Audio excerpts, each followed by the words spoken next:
Patriots' new backup quarterback looks a whole heck of a lot like their old backup quarterback. Brian Hoyer is back in town after Bill Belichick shockingly traded Jimmy Garoppolo. And there are a lot of questions about that. Why did it take so long? Why did they come to that decision?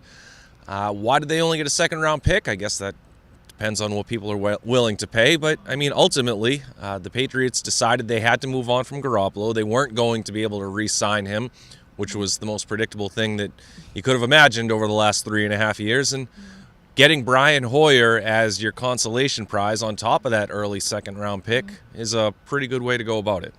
Yeah, and listening to Bill Belichick talk about the explanation and so on and so forth, it was a really tough decision for him, and it's almost like the rubber hit the road, so to speak. He had to make a tough call.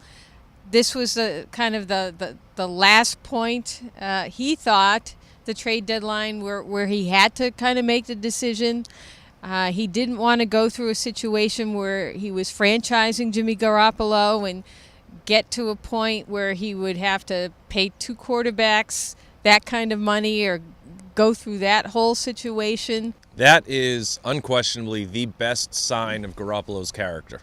That guy should not want to be a backup any longer, especially extending into his late 20s. So I think that's what you want out of your starting quarterback, whether you're a team like the Patriots that has to respect it or a team like the 49ers that might have just gotten their franchise quarterback. And I think you hit on the biggest story really with all of this is the reason why they traded Garoppolo is because Tom Brady forced them to. He's 40 years old, but he's still playing like, he's in his early 30s. And unless the offensive line continues to give him a beating that causes a catastrophic injury, I mean, Brady is going to play into his mid-40s, and he is continuing to play at a high level.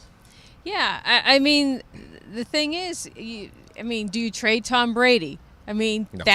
That's what it comes down to. The Patriots made a choice, and they got something. They got a return for Jimmy Garoppolo right now, and they have to hope he doesn't turn into Brett Favre or a great quarterback down the road. Well, the Patriots' backup quarterback really has never been a storyline until Jimmy Garoppolo got into town a few years ago. And Tom Brady is doing his damnedest to make sure that their backup quarterback never will become a storyline, or at least for another half decade or 50 years, or, who knows how long he'll be around.